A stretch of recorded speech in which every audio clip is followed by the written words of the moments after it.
Politics is downstream from culture, as the late, great Andrew Breitbart reminded us. So to better understand politics, join us as we go to where the culture is. Upstream with Cashel and Edge. Okay, good. Just I want to explain a little bit why we're doing a show called Upstream. And, the intro suggested, of course, that it comes from the Andrew Breitbart quote, the late, great Andrew Breitbart, who, by the way, died 10 years ago last week. So this is sort of a celebratory, commemorative, memorial-type intro show. Mm-hmm. But his thesis was that all politics is downstream from culture. Now, everyone's talking politics, and they do not know what they're talking about generally because they're working on a 1 or 2 day news cycle, 9/10 of which is propaganda. So, but if you take a little step back or up, go swim upstream, take a look at the culture, and see what the culture is doing, you'll be able to figure out what the politics will be like in the near future. Now, before we get into our main topic today, which is the life and death of Andrew Breitbart, I wanted to just give you an example of how this works, and you know this. And I was watching last night, and I don't expect that you were. I don't expect many people in the audience did. The 3-part trilogy on Kanye West. Kanye West. I you, missed it. Yeah, I figured you would. You didn't think you have it that. I'm going to cancel my country club date tonight because I have a Kanye West trilogy to watch on Netflix, which is not necessarily everyone's favorite network. But, I started watching it just out of, I don't know, but I got caught up in it because what happened is it's a story of, it's really 2 stories. And the one story is the obvious story is Kanye West's journey from nobody to this major rap mogul, married to Kim Kardashian, running for president, etc. But the one guy who's really at the heart of this story is this good Christian filmmaker, videographer, who takes an interest in Kanye West. And the videographer is named Cootie. He's about a half dozen years older. When Kanye is about 18 years old and a nobody, and he has faith in Kanye and he thinks he's going to become a somebody. So he starts recording him, following him around as an 18-year-old, knocking on doors, trying to get into the business. And Kanye is very entrepreneurial, very dedicated. He has a mother who loves him to death. She's a college professor, and she fills his head with, dreams of greatness. And he keeps pursuing, knocking on doors, and he breaks through in a major, major way, at which point he more or less dumps the videographer. But the videographer never loses faith in Kanye. And then finally Kanye brings him back into the fold. Kanye goes through these various life-changing events. He's got some real mental health issues. He makes billions of dollars. And then in the 3rd chapter, he finds Jesus in a major way. He becomes a born-again Christian. Okay. And the filmmaker is a born-again Christian, deeply Christian guy, loves his wife, has a little daughter that he adores, and he's telling his story simultaneously. Uh-huh. So you get to the final chapter of this 3-part trilogy, and here is Kanye West, who has more capability of changing the culture than everyone in Fox News combined. He has that potential. Now, what's riskier is his mental health. I mean, you never know for sure that he'll persist in his deeply Christian movement. But if he does, he could have downstream major influence on the culture. And he flirted with Donald Trump there for a while. The media went after him for being a sellout, and it really hurt him. He was really. Well, he put the red hat on. He put the MAGA hat on, right? Yeah. And that in Hollywood, you know that. Now you've been there. You spent some time. Tell us about that, Lloyd, would you? Well, yeah, I was. I met Andrew out there when there was a large group coming together of people who were not leftists. Basically, right. It was a. How's that on the mic? We good? Yeah, he and Andrew was part of this group, and he talked a lot. He made a lot of addresses to this group. It was an informal group. We'd have lunches and cocktails and things. Right. And Andrew was just, I mean, I didn't know who this guy was. He was a fire hose, ideas, jokes, news, just nonstop. And he would get up, and you could tell people were like, oh, we got to listen to Andrew again. Right. Here he comes with more stuff. But, of course, it was fascinating. The guy was great, and he had guts. Like, and nobody was talking about it. It reminded me, hearing Andrew reminded me of the first time I heard Limbaugh, which was in Kansas City when he was at KMBZ. Right. And they gave him the microphone for a couple of days, and it was the first time he trotted out that Limbaugh persona Right. that was so successful. Right. And it was shocking. And I can remember saying, you can't say that. You can't talk that way. And every angry little old lady in town called up KMBZ, and they took the microphone away and said, man, we made a huge mistake. And putting Rush on the air. Yeah. Right, because he has no future in this business. That's right. Of course, they figured that out. Decade later, they were paying to have him piped in. Right. And they owned him. Yeah, and I had a show on right before Rush Limbaugh on KMBZ for about 4 or 5 years. Yeah, and we benefited hugely from that audience. And so Andrew was the same way. He was a zero-base thinker. He saw everything, and you know, conventional wisdom and all that stuff, that meant nothing to Andrew. Yeah. He saw things from a different perspective. A lot of people shared it. Nobody articulated it, but he just let it go full blast. Now, what year did you first run into him? Do you remember? I'm going to guess it was probably around 04, 03. 2004. Okay. That was before anyone heard of him outside of that world. That's right. I think he had helped launch Huffington Post. Yeah, and then that went sideways somehow with, I mean, I don't know how it evolved into what it was, but then he was just, you know, he never stopped sharing his mindset, and this was a platform in L.A. There were a lot of people coming together. Right. O'Keefe and all these people. And what were you doing out there? Voiceovers. I went out there originally to do a project for Warner Brothers, Foghorn Leghorn, Elmer Fudd voices. Can you do a foghorn for me? No, I can't, because they some kind proprietary thing. Yeah, or? some kind of thing would happen. I probably already said too much. How about Elmer Fudd? Can you do an Elmer Fudd? Well, of course, no, I can't do any of those. You know, I can't do those classic characters. Pepe Le Pew. You know, But Pepe's been banned. He's like the Amos and Andy of sex jokes. You know, he's out of there. The whole French nation is in mourning because Pepe Le Pew has been relegated to the bullpen. Well, what about the Speedy Gonzales? Oh my gosh! And you know, I think Hispanics like Speedy Gonzales. You know, what's the not like about Speedy Gonzales? He knows everybody's sister. You know. You know, it's bizarre, and we'll get back to the subject of Andrew in a second. I'm talking here with my co-conspirator, still unindicted, Loy Edge. Some accents you do are racist, and some are not.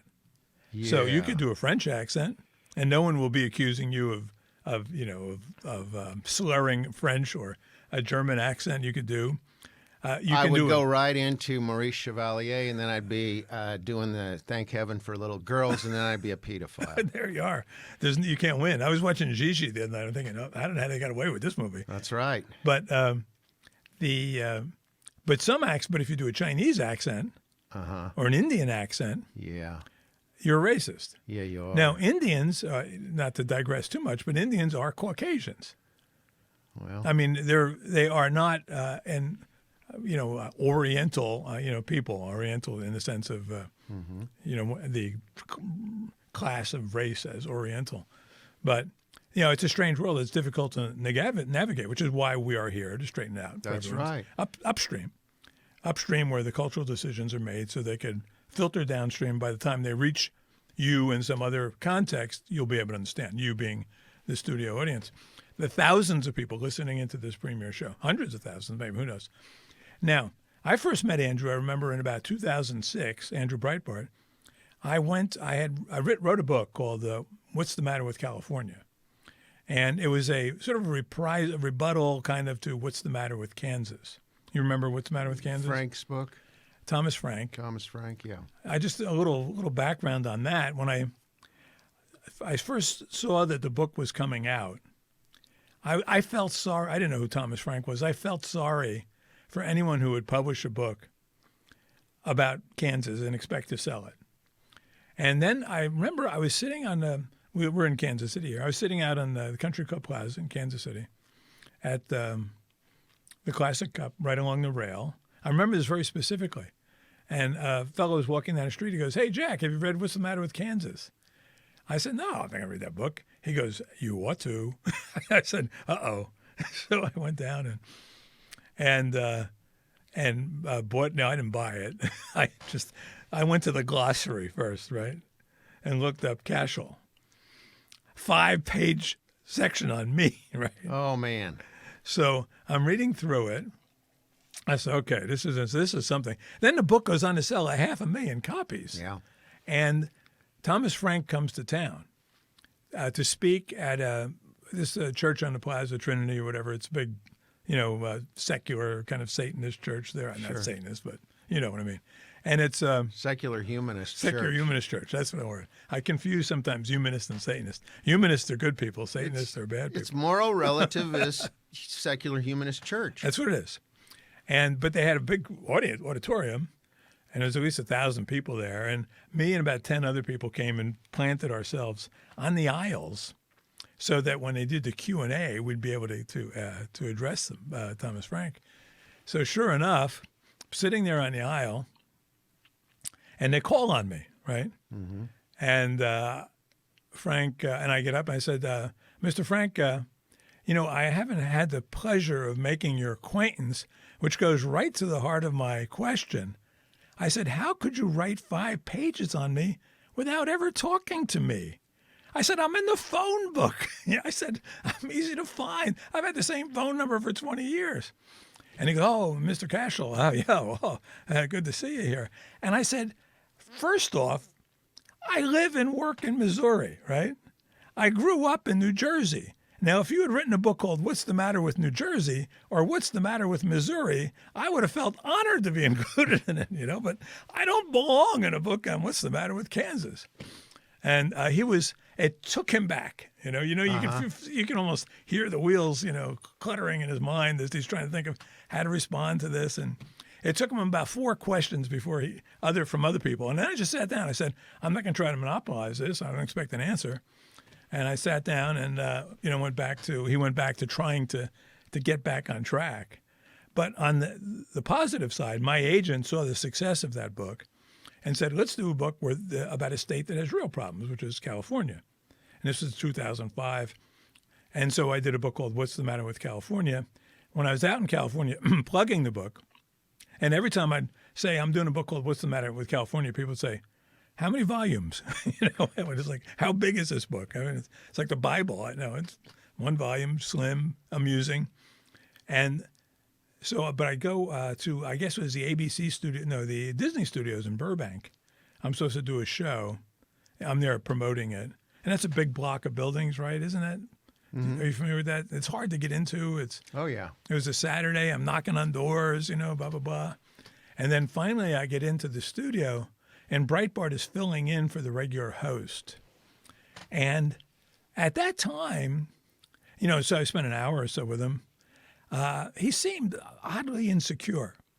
Well, certainly about doing radio, because this was his first day on the job, and I had done talk radio for many years. So, and he was turning to me and saying, "Am I doing okay, Jack? Am I doing okay? Yeah, you're fine. What should I ask? You do fine. And then when I saw him emerge several years later, it was like a transformation. Yeah. Into a major cultural figure. Yes. And how do you interpret that? What do you think happened? Well, he picks up on everything quickly. Yeah. And I said he's a zero-based thinker. He throws himself into whatever he has to do to get whatever he envisions done. Yeah. And so this is why people who knew Andrew, there's one common trait, other than the fact that he was so high energy and just like I said, like a fire hose just coming on. He was fearless, absolutely fearless, and so he just threw himself into the fire, and he was extremely talented, extremely quick, very facile. The guy was fantastic communicator, and I used to say, well, he would bring Orson Bean with him, his father-in-law, right, to a lot of these. We'd be drinking at Barney's Beanery down in Westwood, because the group got kicked out of the original Barney's Beanery just because too many people grumbled about. And plus, Orson Bean would only go to beaneries, which That's to right. eat. I mean, it only made sense. Orson Bean, for those who don't know, is an actor and TV personality who seemed very hippy-dippy, like an early proto-liberal guy. Yeah. And so you'd see him on The Tonight Show. When I was a kid, I'd see this guy, and I didn't know exactly what to make of him. But then when I met him in L.A., he had transformed into this sort of conservative libertarian character. Right. Great guy. Right. And so did Andrew and Orson were just a very unusual 1-2 punch, but they would be at these events, and it was a lot of fun just listening to those two talk. Yeah. And then, of course, Orson, we lost him a couple of years ago. Not too long ago, yeah. Yeah, but he must have been 90-something, right? Or was he? Or? Yeah, but he was in, I assume, but he was in really good shape. Yeah, just in a way of background for those who don't know much about Breitbart's background. I believe he was born in 1969. I know he died at 43 in 2012. Yeah. He grew up in Hollywood. He was raised by a Jewish family that he loved a lot. They were very good to him, took care of him. His father was, I think, in the retail furniture business or something. I know, a retail restaurateur. He was, but not a rich guy, but a comfortably affluent guy. And he grew up in that world, in the world of Hollywood. He was adopted as a baby. And then, he's living your less than zero lifestyle pretty much. He goes to Tulane for college, really because it was in New Orleans. Right. He didn't like school and No. didn't excel in school. He was a drinker and a partier. And he had ADHD, I'm sure. Yeah. He probably had the first legitimate classic case of ADHD. And he was always, doing something or many things simultaneously. But so he goes to Tulane, absorbs 4 years of liberal nonsense, but mostly he's not paying attention because he's out partying. And if you want to go to a good party town, I mean, how can you beat New Orleans? I mean, really. And then when does his epiphany come? How does that come about? Do you know? No, yeah. He did mention it. It was the Clarence Thomas. That's right, the Clarence Thomas hearings, right? Hearings. He was a good liberal, as he'd say, and he was watching that, and he was watching how everybody came down on Clarence Thomas so cruelly. Right. And he just connected the dots and said, "Wait a minute, this isn't right. Something's evil going on here." And, yes. And that was, I mean, he was able to pinpoint that. I think that's his turning point. I think that because in fact I was talking to my sister, and for her, the turning point in her life, which made her from going from apolitical whatever to, a Fox News watcher, was the Kavanaugh hearings for the same reason. And we can get into that in another episode, but there was a definite parallel as to the strategy the left used. Not only the sexual harassment charge, but the taking of a charge, something that happened at another point in that person's life, and applying it to the person in question. Both Anita Hill and Blasey Ford did the same thing. Mm-hmm. They probably had some incident with some other person, and then adapted it under duress to the either Thomas or Kavanaugh. I remember watching. I was riveted by the Thomas hearings, and I remember so specifically because that day, the day that he was testifying, we were shooting a corporate video in rural Missouri. And it was a gorgeous October day. And we were all hovering around the truck listening to the hearing because it was so powerful. But you're right, that is what would flip the switch for Andrew Breitbart. Well, they've got to be careful with that victim thing. Yeah. If they flip it on people, there's a term called parsimony, where people just kind of go with whatever makes them feel good. People who want to appear reasonable, are the ones who take the propaganda from the media and go, okay, now I get it, and I'll be reasonable now, right? And I'll go along with whatever the media says is reasonable, right? Well, there's a lot of emotion attached to that. So people that want to be with the underdog. Well, when they attack and they get a little bit off of they flip who the victim is, they really risk losing people. And that's what happened there. I mean, they made Clarence into a kind of a sympathetic character to a lot of people. And in retrospect, even at the time, I mean, he handled himself so well. Oh, yeah. Well, he's a really good person. Yeah. And there's been several moments where that's happened, where they're going out of the Alinsky playbook. They find someone, they polarize, they isolate, they attack. Mm-hmm. And they attack the wrong person. Yeah. They did that with Clarence Thomas. Mm-hmm. Several years before that, they did that with Oliver North, if you remember that. Yep. And they did it with Brett Kavanaugh. And they might have succeeded with other people like they did with Robert Bork, because he didn't know how to play that game. But right. I mean, and he just didn't look right. He looked too much like a professor. And who likes a college professor, especially a male college professor? And sometimes people make a huge mistake and apologize. Right, which is always a mistake. And I mean, boys and girls never apologize. That's right. There was a local politician a while back, Milton Wolfe. Remember Milton Wolfe? Yes. And he was accused of making insensitive, racist comments. Right. Which he could have pretty easily dismissed and said that's ridiculous, but instead gave an overly sensitive apology, and that was the end of that campaign. Yeah. Never apologize. Never apologize. In fact, a week before... Didn't have to worry about that with Andrew, by the way. No, that was the beauty of it. Yeah. And that's how he came into I came to appreciate him. In the fall of 2008, as you probably know, I just in the way of background, I was busy on some project, and I had not had much chance to pay attention to the Democratic campaign, the primary campaign, and between Barack Obama and Hillary Clinton, where they were going toe to toe. It was pretty nasty. And I had not had a chance to read, and I really didn't want to read, Barack Obama's Dreams from My Father, which was at that time presumed to be the testament to his literary genius. Mm-hmm.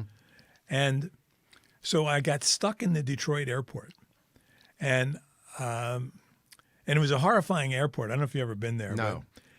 But this was 14 years ago, and probably all airports have this now. But CNN has a lock on the video content of airport televisions.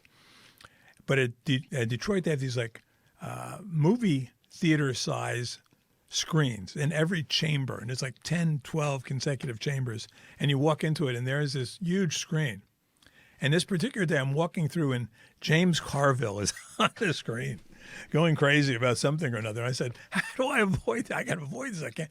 So I duck into a bookstore, and it was like Obama-rama. I mean, there's Obama coloring books, Obama, fashion books, Obama tabletop books, coffee top books, all kind of Obama books, and about 4,000 copies of Dreams from My Father. So I said, well, I'll bite the bullet. I'll buy a copy of Dreams from My Father. I'll figure out, find out what's going on. So as you know, I do, for a living, I write books, but I also edit books, for other people. Right. And editing runs the full gamut of editing services, from ghostwriting to editing. Editing, right. Yeah, right. Your comma's in the wrong place. That happens. There are people for whom I do that. So I don't want people to presume that when and I don't mention any names of people I do, but except one I'll tell you later. In any case, so I'm familiar with that side of the profession. I'm about a third of the way into the Obama book, and I put it down. This is Dreams from My Father. I said, he didn't write this book, Yeah. It's too good. I've seen him speak. I've seen his other essays. He didn't write this. And then I started this. Now we're in the summer of 2008. And I just started Googling around, trying to find out if I could find any word matches, sentence matches, 3-4 word stretches that in the book that I might find someplace else. Mm-hmm. I'm not having much success. And then I figured some left-wing poet someplace, that he, because he wasn't in 1995 when Dreams from My Father came out, he was a nobody. Right. He didn't have any money, so it wasn't like he could afford to hire, as he and his wife did for their most recent book, Sarah Corbett, a high-priced white, writer to write their books for them.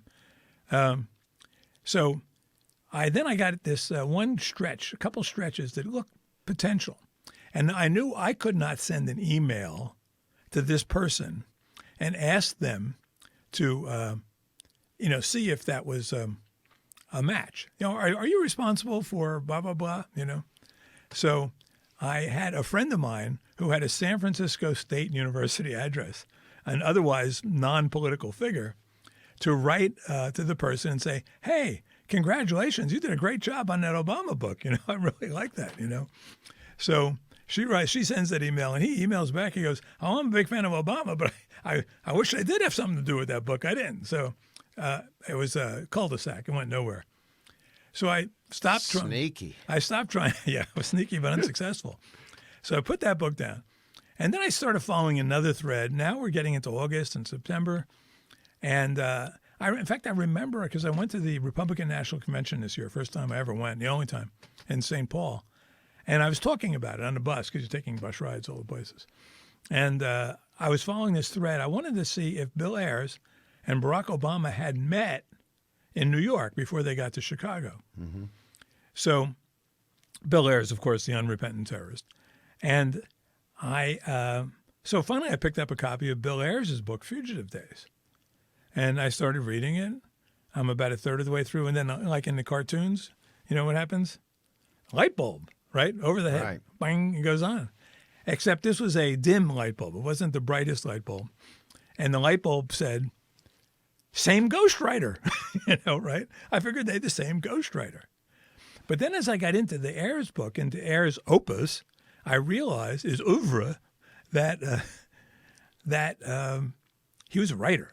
A serious writer and editor, and he was very good. And that by the time I had concluded that, I realized that he had a major role in the writing of Dreams from My Father, right? Now we're into September of 2008, and on WorldNet Daily let me run a couple articles. They were very speculative. And then I started hearing from people all over the world who had the same suspicion, sending me more snippets of points of comparison.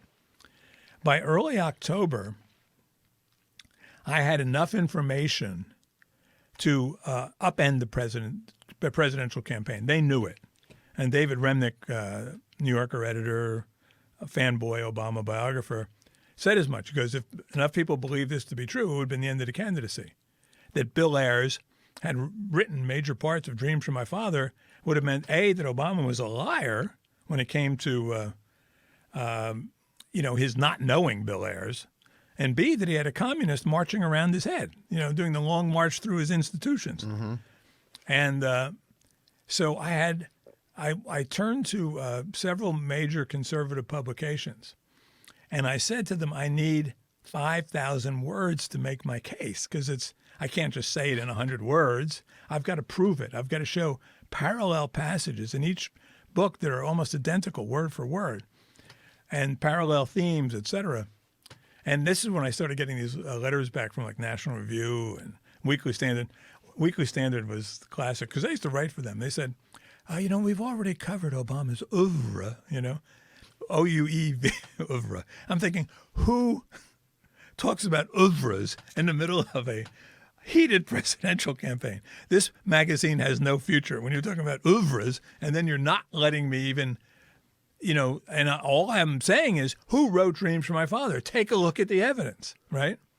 Turned me down. Even the American Spectator turned me down, which disappointed me.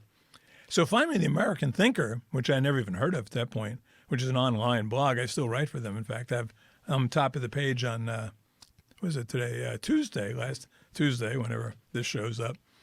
They let me do it. And they gave me 3,500 words. Mm-hmm. And then Rush Limbaugh starts talking about it on air that day. I remember that. And that changes your life. Yep. You think. Well, my inbox fills up, and I'm in a meeting. I didn't know. I get out of the meeting, and my whole phone's full up. My emails are full up. Rush, talking about it. So then now I feel like the character in that Randy Travis song. Is it still over? Are we still through? If my phone still ain't ringing, can I assume it still ain't you? We're a month before the outcome of the election. No one calls me. No one calls to follow up on our side. And we know the other side isn't going to call because they don't call. They're not interested. They don't want this story. But nothing on our side, nothing at all. And so for the first few days after Limbaugh, I'm thinking, my gosh, I could be assassinated. I have real inside information here. It's kind of exciting. But then as the days go by, you're thinking, they don't want to know. They don't want to win. They're prepared to lose. And they were, and they did. So, but there was one guy in all of the media who came to my defense, and that was Andrew Breitbart. And he did it twice. First, he did it with Martin Bashir on his show on MSNBC or whatever, and they called him a racist, blah, blah, blah. And he, refused to apologize. And then he did it with Bill Maher. And Wow. Same thing happened, called him a racist. Isn't that, speaking of racism, and Maher brought it up. He said, speaking of racism, Andrew, is it true that you supported the thesis that Bill Ayers, blah, blah, blah, And he goes, it is, and I do, so. Fantastic. Yeah, and that was, but the only person, right? I take that back. Andy McCarthy of the National Review came to my support until they hammered him. And he and National Review quickly vacated the scene, as they do, and as is their wont. They've been doing that since Buckley was there. But so Andrew was, it really gave me just a renewed respect for him. And then I ran into him at the only CPAC I ever went to, and that was, I think in 2011, I was there selling a book, my Deconstructing Obama book. And he was just standing there all by himself. At that point, he was too much of an icon that people were afraid to approach him. Mm-hmm. And so I just came up to him. I said, Andrew, we met back in Burbank, blah, blah, blah. And he said, oh, yeah, Jack Casher, yeah.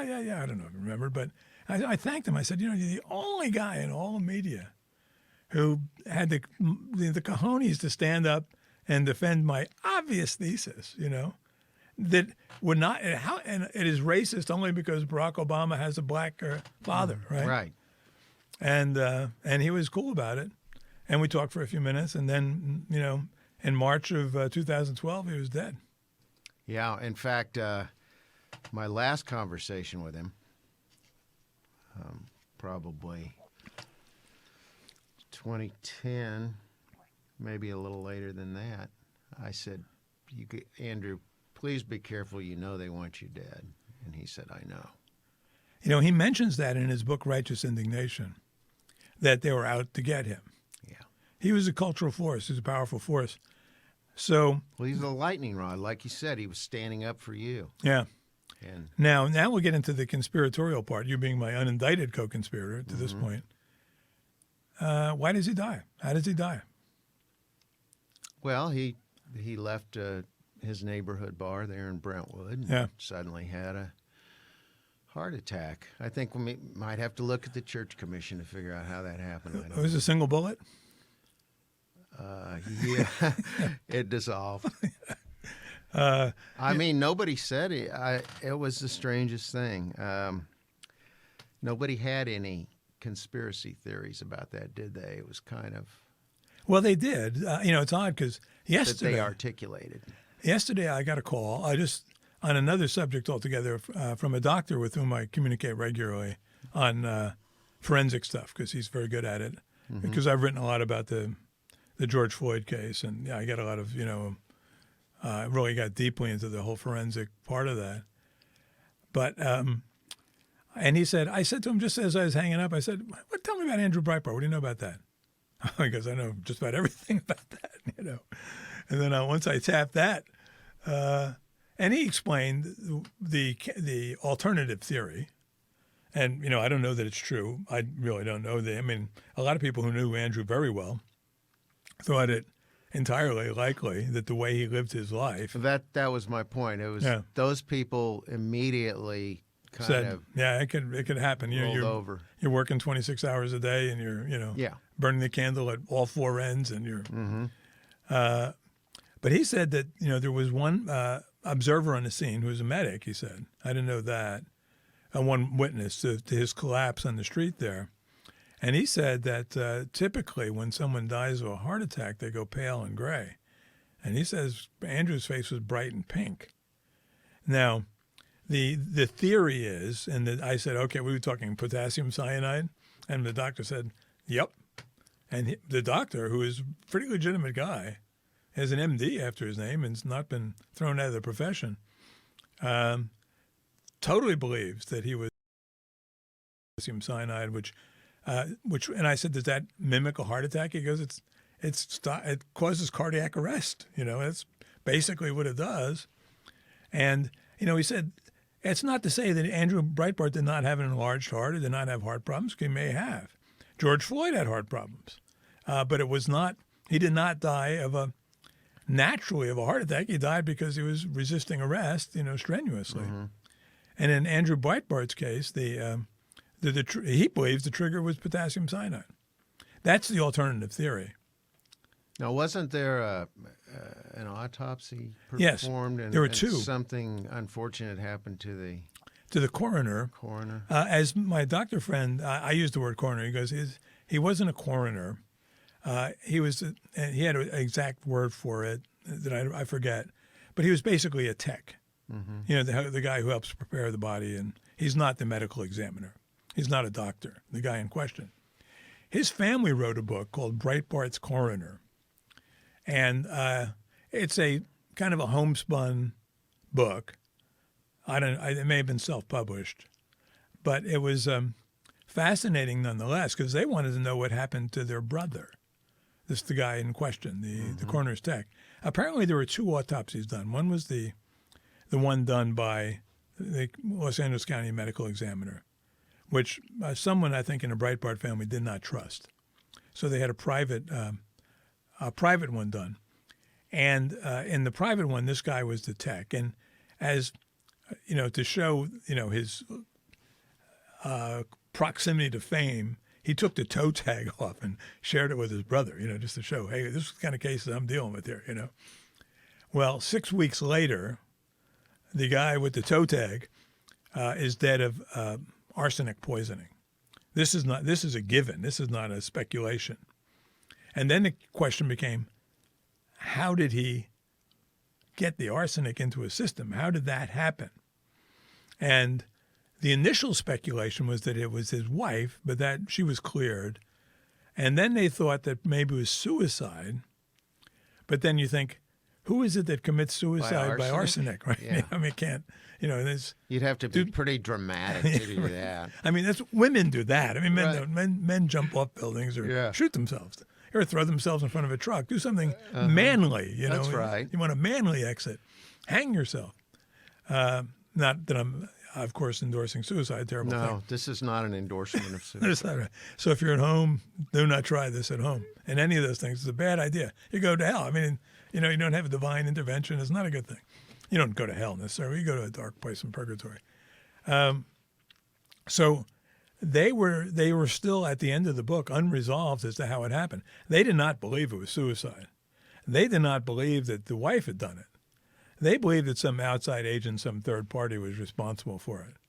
Now, whether this tech, the coroner's tech, had any inside information that's another story, whether it was because of the Breitbart or maybe it just been a coincidence. And that is the one thing, if you're looking at conspiracy theories, and if you're at home and you're looking to become a conspiracy theorist, you have to understand that sometimes there are coincidences. Strange things happen, so. It's a manly way to commit suicide. Yeah. No, I think it's an unmanly way to commit arsenic poisoning. But it is a strange way in any case. I mean, it's a painful, torturous way. Arsenic is a slow poison, typically. In the movies, where people are killing each other with arsenic poisoning all the time, they do it little by little. So the person appears to be, running out of some sort of vital element that sustains their health. They're dying slowly of natural causes. You don't know what's happening. So anyhow, I don't recommend, if you have children, keep them away from the arsenic, I would say. What do you think? Yeah. So this guy died of arsenic poisoning. Right. And so is that a long process or? Yeah. I mean, typically, I don't know in his case whether he was showing symptoms. He wasn't that close to his siblings that they saw it happen as it unfolded. But it's a fascinating book. Anyone who's interested in the case, and I would certainly recommend Righteous Indignation, Andrew Breitbart's book. That he was, he had really a 3 or 4 year public career, and he was a shooting star. And let's close with one story that I like to talk about, and you probably know about this as well. Was his, and it's funny, was his expose of Anthony Weiner. Oh yes. Oh. That was almost a Andy Kaufman-esque That's it. moment. Right. It truly was. Explain who Andy Kaufman was for those who may have forgotten. A performance art comedian. Yeah.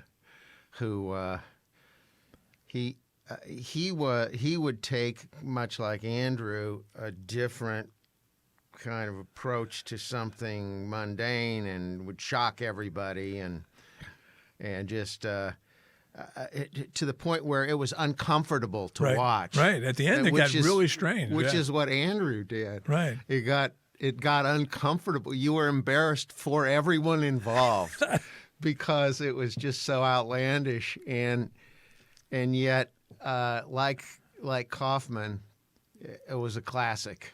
I mean, you could watch it over and over. And yet, when just to digress just a little bit, but when Andy Kaufman died, he was such a absolute performance artist. Everybody thought it was a fraud. fake. They all thought it was a hoax. And still, I'm sure people still do. Right. He's out there with J.D. Cooper and all those other people, Elvis and Bigfoot. But in Weiner's case, and if those who forget Anthony Weiner, who was a congressman at that time, and the husband of Uma Abedin, Hillary's right-hand whatever, and he was, a serious figure at the time, sort of, with ambitions, New York congressman. His nose was probably a little too big to ever become president, but otherwise he was, The name wasn't helpful. No, name like Weiner. Right. It's not the bumper stickers all suck. But he was also, right. He was also much too proud of his private parts, and he was texting them to young women. And then he accidentally, in one instance, sent it, not just a message. He was obviously just acclimating himself to Twitter. This is maybe 2011, I guess. And he sent it broadly. And Breitbart was following him. And Breitbart sees it show up in his feed. And he knew immediately. He had a great story. And then Weiner complicates it by denying that it was his, then saying that he had been hacked, right? Mm-hmm. And then accusing Breitbart basically of being a liar. So then Breitbart finds, if I'm not mistaken, the sequencing, he finds a second woman who had also had another photo sent to. So it's more than one woman that Weiner is sending these pictures to. And so Anthony Weiner then calls the press conference. This is the highlight. This is Kaufman-esque moment where, and when Breitbart talks about this, it's kind of funny because he wasn't planning on doing it. He was at another event in New York, and then he heard there was a Weiner press conference. And so Weiner shows up late for the press conference, and everyone's there, a whole gaggle of reporters. And Breitbart walks in, and he sees the empty stage, and he takes it over. He takes over the press conference, and he starts, taking questions from the audience, And he was hysterical. And he just went with it. Yeah. Just like he belonged there. It That's fantastic. Yeah. And so R.I.P. Andrew, 10 years. Hate to say it. He would have made a difference. I think the world would be a different place today. Well, he made a huge difference, Yes. didn't he? And I think it's a testament to what the ordinary individual could do if he puts his mind to it, or she puts her mind to it, or she puts her mind to it, right? That's right. We're going to wear our pronouns next show, you know. That's right, we will. Hey, lots of fun on our premiere show. We have more to come, so please tune in for Looking forward to it. Upstream with Cash on Edge. Thank you this Thanks. morning. All right, bye-bye.